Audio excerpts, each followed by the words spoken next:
Greetings and welcome to AWHONN Insights, the home for candid nursing conversations. Today, we're live from AWHONN 2025 in Orlando, and our guests are Mandy Irby, also known as the birth nurse. She's a leading authority in transforming birth care culture through the prevention of birth-related trauma. We also welcome Maggie Runyon, a nurse, educator, writer, and founding executive director of the nonprofit Your Birth Partners, with a mission to cultivate inclusive, collaborative birth care environments rooted in autonomy, respect, and equity. I'm your host, Bria Anopise, and I'm joined by co-host Jessica Idobali, Director of Collaborative Programs at AWHONN. Jessica, I'm turning the podcast over to you for our listeners to learn more about how L&D nurses can lead the shift to trauma-informed care as the care standard and watch how the shift happens in their own healing and personal work, as well as learning how nurses serve as bystanders and break out of the historical helper role in modern nursing care. Thank you, Bria. Welcome, listeners. It's convention time. Welcome to the 2025 convention. So, Mandy and Maggie, I have a question for both of you. I kind of just want to know your journey into trauma-informed care. So if you want to start, Mandy, just letting us know, how did you come to this space and how did you become an expert? Thanks, Jess. And thanks, Bria, for the introduction. We're in the same room together, so I can see you over here, but this is exciting to be at a conference with you. Thanks for asking. So my introduction started at the bedside, actually, when I was a labor and delivery nurse and I had a baby. Of course, everything changes when you have a baby, but my professional journey changed as well, just having that different perspective from having given birth. I thought I knew stuff. I thought I had worked on my trauma history and we were good. And stuff came up in labor and in birth, as we know that it does. But I had to really experience it before I got it, before I understood it. And so that led me to kind of a professional crisis of, can I do this work, after now understanding that my patients are going through these unknowns and going and navigating this birth process after experiencing trauma and possibly experiencing it in childbirth. And so I changed the trajectory of my professional course at that time. And I'm now teaching trauma informed care for nurses in perinatal care in an effort to provide a safer environment for nurses inside the nursing care, as well as for those that are giving birth in L&D. I love this question. Mine is definitely like a winding journey of getting here. And I also see that it'll continue that way. I think this is something, understanding psychological trauma, how it shows up in our lives, in our personal lives, in our professional lives. I think it's something even at this stage, I feel like I'm just like starting to scratch the surface of really understanding it. I started my career as an Army nurse. And so my first job was caring for wounded warriors coming back from Iraq and Afghanistan. And for 21-year-old brand new nurse Maggie, that was a lot. And while I had some really great leaders I worked with and mentors, and I had awesome coworkers and friends, I was really underprepared for what it would take for me to provide care in that kind of environment. I was really still like laboring under the misimpression that trauma was this like distinct thing over here. It happens once and then like kind of deal with that and you move on. I was really profoundly impacted by both the trauma that I watched, observed in my patients, and then also seeing how much it was showing up in my life and the trauma I was exposed to through my work, which I was really did not anticipate that would be a part of it. So I started there. When I got my master's in nursing education, I was working with a faculty member who was really into like holistic modalities and complementary and alternative medicine. And so I started kind of diving a little bit more into like nervous system regulation, all of these different ways that we can start to care better for our bodies outside of kind of just this one, biomedical model that I'd mostly been exposed to in nursing school. fast forward, more years. I had been working as a labor and birth nurse now for several years, and was continuing to see that, wow, this trauma thing really just keeps showing up for folks in sometimes anticipated and unanticipated ways. I really wanted to understand what was going on there. In 2020, I was interviewing Mandy on the Your Birth Partners podcast with another labor and birth nurse. We were just talking about so it's, Nurses Week time. What do we do? What's this thing? And I remember Mandy saying, I just really think trauma-informed care, that's going to be this way forward. And I wasn't quite sure. Even at that point, I remember she said that, and it was it was such a weighty statement. And I remember being like, wow, she really thinks that's going to be this ticket. And, spoiler alert, I now agree with her. But I still was trying to understand how all of these things could come together, how this, what can feel so, I don't know, just it's kind of out of grasp. I think sometimes trauma-informed care just feels so big, and it's it's complex, and there's so many pieces to it. Understanding how it can really be involved in our care in a way that feels good for patients, good for nurses, helps all of that out, it continues to be the journey of, of my life. My PhD now is in looking at nurses' psychological trauma and how that impacts our ability to provide trauma-informed care. So I've dived fully into this, and I really am excited to continue to explore this and understand it. So that's a very long answer to that question, Jess. It's a perfect answer to that question. Thank you so much. And I'm so excited that you're diving into it, and I'm hoping that you disseminate all the information that you find out. Thank you for sharing your stories with us. So what do you think are the major barriers that is preventing trauma-informed care happening in all of the units and in the hospitals to make systemic change? Jess, quick plug. Maggie's not going to say this, but more of her story is coming out next month. She has a book coming out about her story. And as she's talking, I'm like, wait, this is in your book, Maggie? So that's exciting. And I think it is exciting to hear how we got where we are. I think nurse stories are really interesting because our work is always changing, and yet birth remains very much the same in some ways, in a lot of ways. And I think the barrier to trauma-informed care, and even when we're talking about it right now, it's what is trauma-informed care? It's this idea, it's this pinnacle type of care. And I think there's a lot of misunderstandings still about what it is. And it's words that we think that we know the definition to, but then we're not quite sure what exactly that looks like or sounds like. I feel like it's very much like respectful maternity care, which is yeah, I'm respectful. I provide maternity care. Why do I need to be taught this? And why is it such a big, massive deal? So I feel like it's similar, and they're very much related. I think that there are misconceptions that, like Maggie said, trauma presents itself and it's knocks on the door. It's hey, I'm coming in with this birth, you should know. Or we wear armbands that recognize who has a certain trauma, but we know that's not the case. And it makes it difficult to kind of teach around it and learn all of the ways in which we can care for folks that maybe they disclose that there was a traumatic event. We're not quite sure if an event they experienced was traumatic to them or not, because we're not here to diagnose it. So then do we activate this type of care? And I think that facilities are still, as a whole, it's a whole system issue, right? It's not just nursing, but of course, nurses are my favorite, so I talk about them the most. The facility kind of thinks either it's a checkbox. It's kind of we've done this. We've done the trauma-informed slideshow, so we get it. Or we've done respectful maternity care even, so we're on track for that. And instead it's ongoing. You're never trauma-informed, right? We're working with human individuals, so it's always going to be very nuanced. It's always going to be very delicate, but also super powerful and ongoing. It's emerging in individuals and in the care that we provide. And it's also inclusive of the staff and the individuals that are within the system.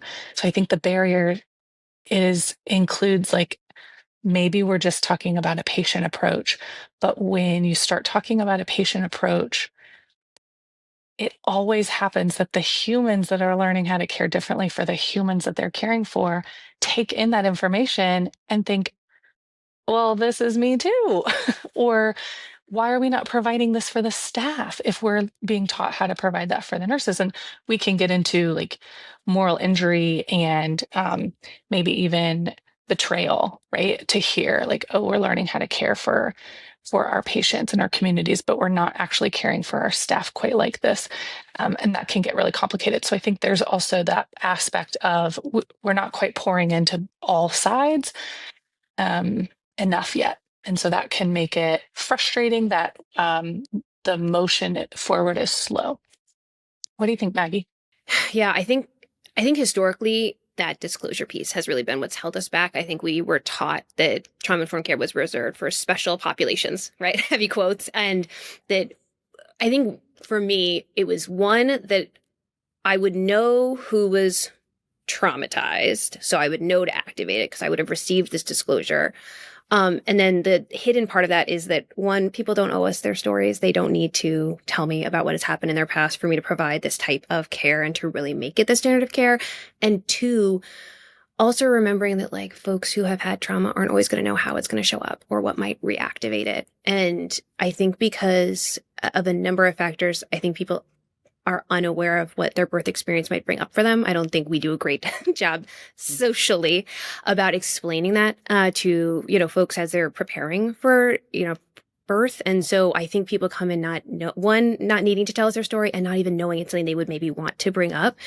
And also in my role as a labor and birth nurse, I'm meeting people in this very intense moment often, right? And that is not going to be an ideal time generally to really delve into this. And I think we've done ourselves a disservice by feeling like we would be able to know, are supposed to know, would be able to tell, that people are going to want to tell us. And so we kind of set it off that then when we've talked with nurses over the past several years about this, folks, one, feel like, oh, they never get disclosures. Their patients they don't have any trauma histories. That's not an issue. Or two, then they have been doing the check the block experience, right? They're going through the admit, form. And I say, okay, and Mandy, is there anything about your past you'd like to share with me that you think might come up, in birth? I'd love to support you. And then she does disclose. Mm-hmm. And I'm like, okay. And there's really like a stutter stop for most people as they realize like, what do I do with this? How does this, and how is what you're just sharing with me? How am I'm not a therapist. I don't, you know what I mean? So I think there's like been so these things. So I think we've kind of put it in this box of feeling like it's hopefully kind of like people are hoping it's not going to come up. Right. And then not being prepared to deal with it when it does. So yeah, I think we've minimized how much psychological trauma will show up in a lot of people's birth stories. Yeah. So the lesson I'm learning is that because people don't disclose and because they don't owe us their stories, we should always start with the trauma-informed care approach. And if that's so, what does that look like? I'm a brand new nurse. How do I come up with this trauma-informed care approach so that I don't re-trigger any patients? Mm-hmm. Well, that's the $1 million question, right? So yeah, I love that, Jess, because I think so. Yes, absolutely. That is what we and Mandy and, Paul and the trauma-informed birth nurse program we've talked about for years is like, this is our new standard of care, right? We would love for every perinatal nurse, every labor and birth nurse to go in just knowing like, yep, I don't need to know your history. If you want to share something with me, I'm welcoming that additional context to better support you, but I'm going to treat this as a standard of care. Everyone deserves this. We know that the research shows us folks have trauma. Right? The vast majority of adults will experience trauma at some point in their life. We can assume people are coming in with something, right? In the background, depending on where they're at, it's not super relevant to that, like our plan. And so when we've talked about kind of like the ABCs of like how to do this, I really think the first thing goes into like asking folks before we do anything, before we do any intervention, before we touch their body. I think that's like the number one thing we can do to be more aware of how our care is being received by other folks is to be opening ourselves up to then trusting and letting someone else, our patient, importantly, choose who interacts with their body and what happens to their body. That would be like my number one technique when I talk to folks. I'll start with there. I'll let Mandy add some of her gems. But if you take only one thing away, please just ask folks. Yeah, I love that one. And I put Maggie on the spot because I was like, ooh, what would I say? And I gave her the eyes and then she had to answer. So she gave a really good number one. Go with that. Definitely do that. And then I'm like, well, there's a lot more to it. But it shouldn't be that complicated because we do need to start at some point and we do need to, and it's ongoing. So we can understand that there's a lot to it and we can continue to grow in our practice. we're considering, so I say, consider that it's twofold. We all say this, but like I put Maggie on the spot. It's twofold. And as Maggie said earlier, she's studying into how does this affect nurses? That's because we bring our psychological histories into the birth space. The birth space is transformative for everyone there. That's why we love what we do. And that's why we're stuck in it. Like we can't get away. You can't tear us away from this work. It is life changing for us, as it is for the folks that are giving birth, much more so for them. These are forever moments, but I would wager to say that they also impact us immensely for very, very, very long time. And I know we all have stories that we hold with us. It changes us. So when we're in that vulnerable, big story place, out, we all have like psych history that comes up. So we don't have to think before I go into the room, okay, let me just download all this trauma that I've had in my past and what might be coming up. It's all stress responses. It's stress responses. So someone with trauma, someone without trauma, they're going to have stress responses in labor. So we can assume that there's going to be high stress or some type of stress during the process for them and for all of the individuals that are present, for the family, for the doula, for the nurse, for everyone. And so we have to consider that we're working on two planes, that there's the patient family community plane, and then there's the myself and like my colleagues plane. And that those are two different buckets that deserve just the same amount of attention and care. And so if maybe I get resistance from nurses who say, I do my best. Like we have so many barriers in workplace. Like we can't have more staff. I can't take more time. I can't. I get it. Like the last thing we need is one more thing on our plate. But I also assure you that this is what leads us into the direction of providing care in the way that we thought we were going to when we became nurses. This is seeing humans, and it is a little bit of vulnerability to connect. And that is what mitigates trauma. And so we're also thinking there's primary trauma that could happen in the birth space, regardless of anyone's past. So we're always considering like this could be really emotionally taxing just by being in this childbirth experience or this reproductive experience. And we can't prevent all of it, but we can mitigate and prevent most of it. We can mitigate it with connection.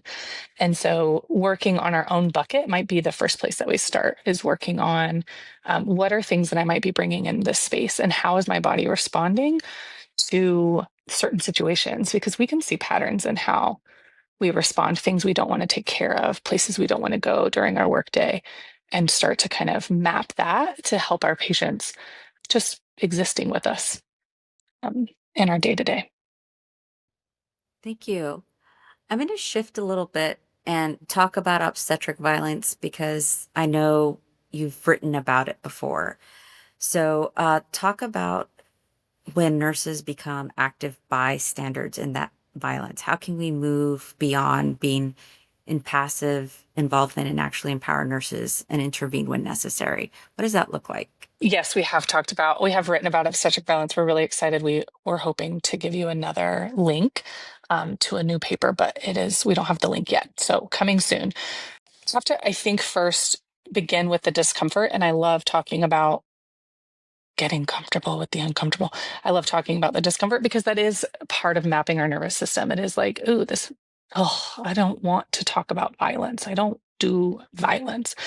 We are all complicit in obstetric violence if we're working inside of healthcare facilities and obstetrics in hospitals. The system was built on it.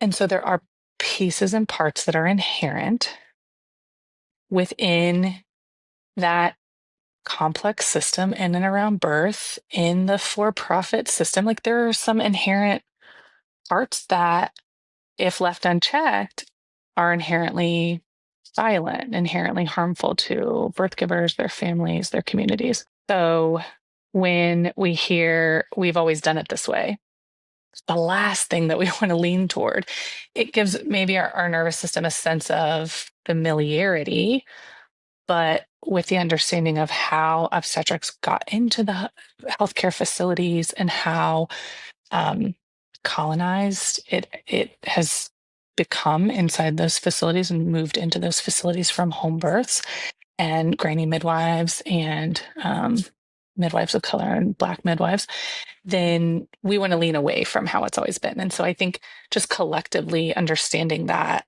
that is going to be uncomfortable, and understanding that if we're not checking and asking about all of our interventions and all of our interactions inside the healthcare facility, then it can be a slippery slope to, like Maggie said, like doing things to people instead of for someone, instead of getting their very individualized needs prioritized. We have been taught, and we're kind of perpetuating without knowing it, without meaning to, and I'm part of the we, prioritizing the facility. Sometimes it's because there aren't enough staff, or because we have to charge people for things, or because we have a limited number of space. Like, there are real barriers, but that makes that acknowledgement of individualizing care just more difficult, but totally possible. So I think first acknowledging that we can be part of obstetric violence without knowing it, without meaning to, without trying to. And the work is leaning away from that and individualizing the care based on that individual. It's vague, but I'll let Maggie give us some details, I think. Maggie, before you start, give us an example of obstetric violence, just so that our listeners know kind of what that means, because it's just, it's two words put together, but what is like the definition, or what are some examples?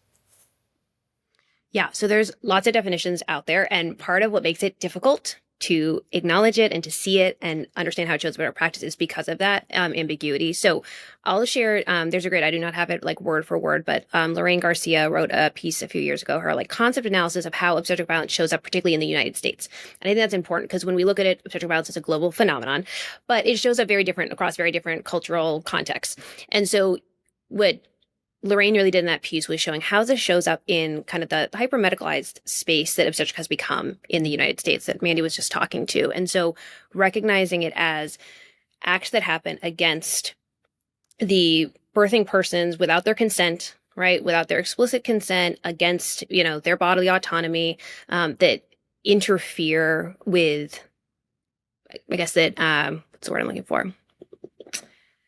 That like negate the ownership that they have over their own body. And it happens during the practice of pregnancy, birth, postpartum. Like, it's throughout the whole continuum. And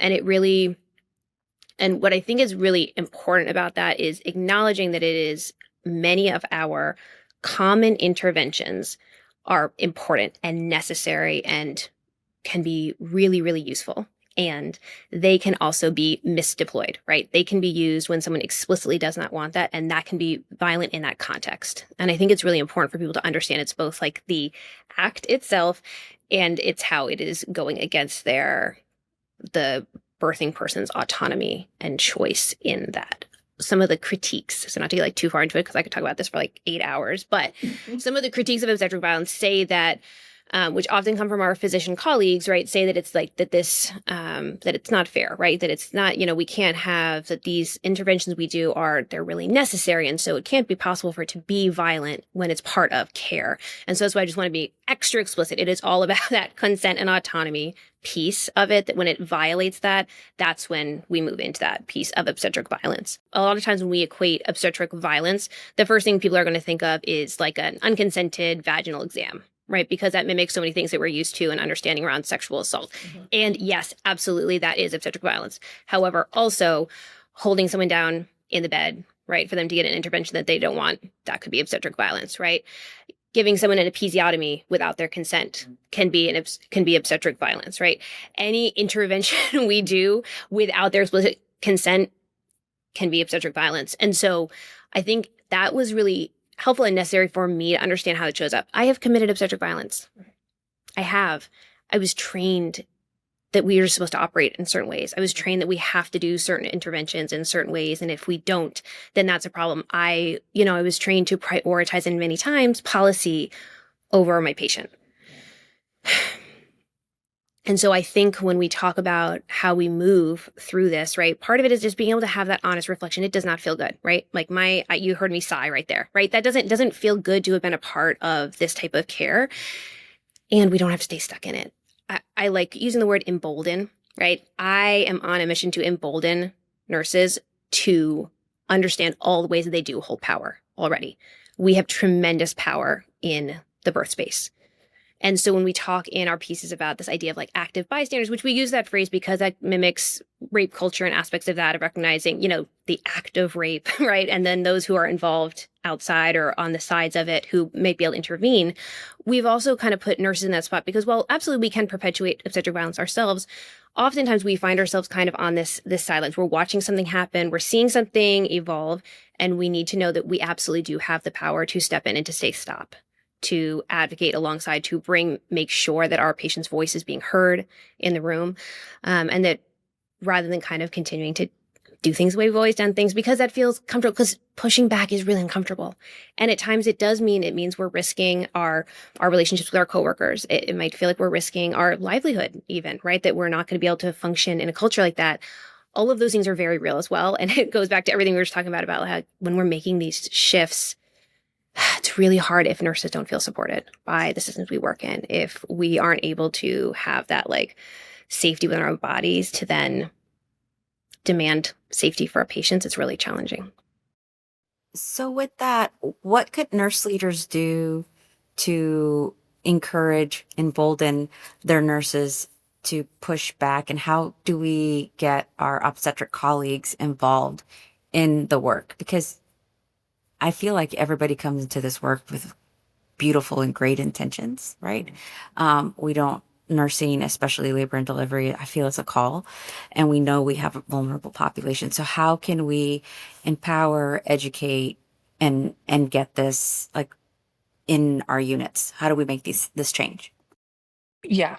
I smile at this like serious topic because just to feel like nurse leaders just leaning in and really like doing everything they can already feels so good in my body. To feel supported when doing something really hard, which is changing the status quo. And not everything we do is violent. Not everything we do leans toward obstetric violence, but there's part of the culture that the reason I know it's the culture is because these acts and these conversations that are leaning toward less than all of the information that is true and complete for someone to make a decision could be considered obstetric violence. If you're talking about an intervention or talking about a plan of care without true informed consent, you're getting really nitty gritty in it. And we've all seen that. And that happens in front of us. And it happens with 6 staff in the room during a birth or during a really intense conversation. So that's why I know it's the culture. And it feels like it's moving in one direction. And to go against that is very risky and should be said again. Like that is very risky. And yet, that is our ethical obligation.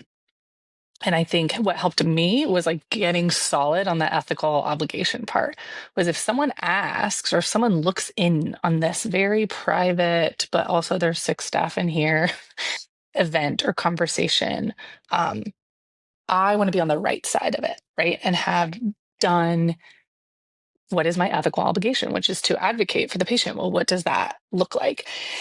And so I started really small and I didn't have supportive leadership. And I started with asking every time I did a blood pressure, because asking before something and getting full consent was a way that I could start moving forward. Work on myself, that came later. That felt harder for me. But I said, okay, I can ask if I come in. And now you're really emboldening the patient and the family to begin advocating. Well, what does advocating for themselves look like? And nurses will come back and say, my patient didn't say anything. And that is even deeper. Like, well, we can listen, we can look at their body language and we can get more information in other ways. And through that ongoing relationship.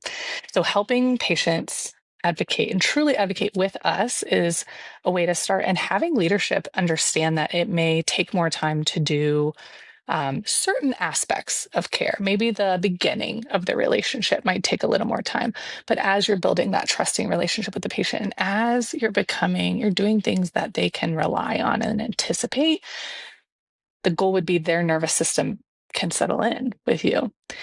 And so going in and having those harder conversations, they're going to be listening because you've been clear the whole time. You've asked, you've never done anything without telling them. You've never not over explained it until they were like, cut it out, just do the thing, like do the thing. And you're like, oh, okay, cool. And then you go back and do it again, and you go back and do it again. And those hard conversations might be a little shorter. Other parts might take less time. So having leadership that understands what you're doing, understands that it may take more conversation than just go get consent, go get this signed. And then having leadership that is looking into if I advocate for my patient, if I say, like Maggie was saying, this train is moving forward and I'm feeling something in my body and my cheeks are getting red and my patient is giving me the eyes, when they talk to you and you're not talking, but they're talking to you and you don't know what they're saying and you need to take a minute. And I ask for a timeout or I ask for a pause and we give them some time. If my nursing leadership understands what that means, that is not me trying to be a problem. It's not me trying to take longer. It's not me trying to step on any toes. But they also can look into the reporting measures in the reporting system. So if I do those things and then I get written up or whatever the reporting system is, how is the nurse leadership? How are we going to have a conversation about that? Right? Like what? If they don't understand this like trauma responsive approach, then that's very risky, even with my nurse colleagues. So I think that's the uncomfortable part for nursing leadership, perhaps, but the very necessary part is what's it like if I'm reported for trying to change in this way, and what's it going to be like if I report what I feel is problematic or unsafe behavior? What happens then? So that nurses can really have a sense of agency that they can make these changes, I think is very important in nursing leadership. Yeah, Mandy hit on so many important ones there. I think just adding one other piece of it that I think our nurse leaders have like this tremendous opportunity through looking at our policies. So I think so much of, and I think the examples I gave of obstetric violence, focused on physical things, but the coercion, all of the like emotional things that happen behind the scenes as we're often placed as the nurse as the one who's like supposed to get the patient to agree to do something, right, that we think is right. I think that is a really important piece that nurse leaders can step into, looking at our policies to see how they are set up to be trauma informed, right? How are they set up to promote our patient's agency? How do we have those baked into that so that nurses don't feel like they are stuck between following the policy or following the provider at this kind of us versus them with the patient piece that I think is one of the really tricky things to get through. I think doing that is a very like concrete way for nurse leaders to show up and showing that they have a trauma responsive environment, right? That they are there to back up their nurses and that it's like a concrete way of showing that they have our backs, because I also think sometimes, and every unit is different, every culture is different, right? The setups that they have, who you're working with, the team is different, but having ways to show that our nursing leaders are aware of these challenges we have for those of us who are still bedside, seeing what is going to come up, having them walk through with some of us to see like, where are the roadblocks that we feel like to providing trauma-informed care? Does it have to do with patient load, right? And staffing issues? I think through how like sometimes we'll prioritize things like a 30-minute admit, right? Like you're supposed to get your patient and they're new and you're supposed to like get them in and have everything done as soon as you possibly can. Okay. And maybe sometimes we do need that, right? But what would it look like if it took 45 minutes and we just had like a little bit more time to sit and pull up our stool next to the patient and talk to them for a few minutes and like go through some of these things and walk through their birth preferences with them? What would it look like if we were baking in some of those pieces into like the approach to how we're looking at it so that we're not running around as nurses again, like all dysregulated and feeling like we're unsafe and everything has to happen in a rush? How does that impact how, our patients feel? And so I think when nurse leaders are looking at this, and it's so big, I think the takeaway is just that like there's so many good places to start, right? So like whatever feels best for you, if it feels like starting to have, team huddles and you start out with some mindfulness and regulating experiences, like, because that feels really good to like help your nurses settle into the shift for the day. I love that, right? If it looks like digging out the policy work and working through that, I love it. It looks like shadowing your nurses for a day, right? And like, it sounds kind of silly, I think sometimes, but I think some of our nurse leaders, like they really do want to understand what we're working on, depending what their level is. We know like they are caught in between everything else, right? They're managing their bedside staff. They're working with how many other layers within the hospital leadership, trying to enforce things. Like, it's very difficult to keep up with that. And so I think just showing that like we're being open and listening and wanting to know what people need is really important. So I like that you gave us like places where to start first. But if I'm a brand new nurse leader, is there like a framework that I can look up where it eases me in, something that I can teach myself if my hospital doesn't buy in? And then is there anything that I can actually show like executive leadership why we should invest in this? I know I asked 2 questions, so. I'm going to start one with a plug for MCN. Has a journal issue that just come out. It's going to come out in print in September, but it's curated by two of my colleagues, Adrian Burgess and Rachel Blaser-Bremen. They put together this incredible journal issue, all focused around trauma-informed care. Full disclosure, I did write a couple pieces in there as well, but they're really good. But I think it's really important just for free, like resources that are very accessible to folks and available to like our AWHONN members. Like looking into that, they have a piece that Tara Cosmas and Adrian wrote together about trauma responsive perinatal leadership. Start there. Please like read that and take that in. It is very actionable and digestible. It is kept at a level that feels like really accessible to put into it. So just knowing that like there's that SAMHSA, the Substance Abuse Mental Health Service Administration, is certainly like that's the gold standard, right? So you're going to hear that. But I think that's like very easy. Find that and really do like they have several PDFs. They're long, but like if you're ready to dive in, right? Start a journal club. Invite me. I'll come and chat about it with you. Like we love talking and diving into how this actually can be brought into practice. But I think that MCN journal has several pieces that really delve into like, okay, what would this look like for me? And that's where I would start. But Mandy, give us more. Mm-hmm. Okay, the second part of Jeff's question. Yeah. I think those are good places to start, because when I'm listening to you talk, Maggie, is like everything we do for our patients, we do for our nurses. So like, if we're talking about transparency and like informed consent, giving them more information about why we're making decisions. And that also inherently clues us into, these might be some parts of like whatever the change is going to be, or a new policy is coming out, being really, really crystal clear about how we came up with it, why we came up with it, why we see this moving forward, is going to open up opportunity for more discussion, more questions, everyone getting an understanding. That's just like an informed consent discussion, right? Getting more in depth, and patient asks why. I am struggling to answer all of them, right? Like you can get really into it. So I think nurse leaders can use anything that we've discussed about connection, trust, autonomy, agency, and flip it to how can I offer my staff more connection? How can I offer my staff more trusting relationship, and connected staff that feel heard, that work in a place that understands and respects the fact that they will experience trauma, toxic stress in their work environment, period. It happens. We are one of the most traumatizing, stressful places to work, even just in healthcare, let alone of all the jobs that you could work. It's known. It's been known. And still our facilities are very, very slow to like see that and help us with that. So we're seeing turnover and burnout, and the burnout cycle in healthcare is wild, because it's like, we should know this. We're in healthcare, but we have a workforce of burned out nurses, so a workforce of burned out staff working with each other, which is like impaired caregivers. And we're just, thinking that they're going to be engaged and like be resilient and be able to change and move with creativity and flow. And that's not the case for burned out workers and stressed out workers. And so having leadership that understands that and taking that into account, even if it's not giant initiatives for like, let's treat your trauma, moving forward with focusing on nurses who feel seen and feel understood about that are more engaged. And nurses heal the world, right? We can think more creatively and provide individualized care, because it's like what you said, Jess, we are in it for the right reasons. We do want to do a good job. We do want to listen to our patients. We do want to give them time. So I think working toward the teamwork and just acknowledging the stress and trauma.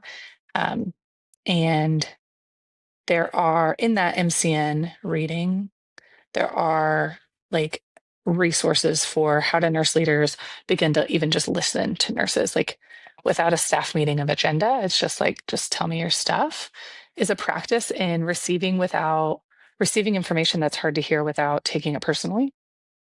I'm a big not fan of, because I like to take it personally. And then giving staff a voice. So like the part of the debrief that we can do with patients, we can also do with our staff. So leadership can step into that right away as well. You asked about the business case for it. I was like so about to ease right in, and then went off into this side tangent. That's the business case for trauma-informed care, is engaged workforce, right? Okay. It improves health outcomes to have an engaged workforce. It reduces and worsens health outcomes to have a workforce of impaired caregivers. We know that. Seems very obvious, but also less turnover when nurses feel respected, heard, cared for. We did a peanut ball training in Massachusetts this year, and they're working on a statewide initiative for debriefing psychological safety for staff. That's covered. Staff don't have to pay for it. It's like independent psych support for everyone. For certain cases, it's like required that they reach out. And in other cases, you can like make appointments. So the business case for teaching about the nervous system, teaching about providing trauma-informed care, getting us back to why we wanted to be nurse in the first place, and helping us provide that type of care and that ethical care, decreases turnover, saves businesses money, and increases like better outcomes. So that's the business case for trauma-informed care, and like a well engaged staff, but also a healthier staff, which should be the business case as well. Awesome. Thank you. So you've given us plenty to think about, lots of nuggets of wisdom with consent for everything. Ask, always assume, always provide trauma-informed care, no matter whether or not you know the story or not. You gave us our business case, the article with Adrian Burgess and Rachel Breman, who I know. And isn't Adrian Burgess one of our board of directors? Yes. Yeah. It's one and the same. It's amazing. So we'll look for that. And I'm going to pass it over to Bria. Thank you, guys. Thank you so much. Oh, wow. So I'll do a summary of what I heard. The foundation for the standard of care with a trauma-informed care approach involves an ongoing view of how to provide care that accounts for the clinicians who are providing the care and those who come in with care with trauma in their history. And so as the clinician, your ability to connect and individualize care can help mitigate trauma, and it will be uncomfortable at first until you decide to become emboldened, keyword, and make pushing back part of your cultural and clinical practice. And so I really held on to what Maggie said. And she said, I've committed obstetric violence. And so if you're listening, the question is, can you ask yourself that? What's the answer? If the answer is yes, then what are you going to do differently, and what are you going to change? If the answer is no, are you in denial? Or is this a no for a fact? No. And if leadership is the problem, then it's time for you to become the leader. Then you can lead the charge and have an engaged and healthy workforce that is psychologically safe. So for all of our listeners out there, please go to awhon.org/podcast to read Mandy and Maggie's full bios and utilize the resources they shared. They'll be hyperlinked. You can also subscribe on YouTube, on Spotify, on Apple. Watch this episode, re-listen, share it with a friend, and then write us at podcast@awhon.org to tell us what you think, if you enjoyed the episode, or if you want other topics for us to discuss. Thank you so much for listening today. We appreciate your time. Everyone be well and stay safe.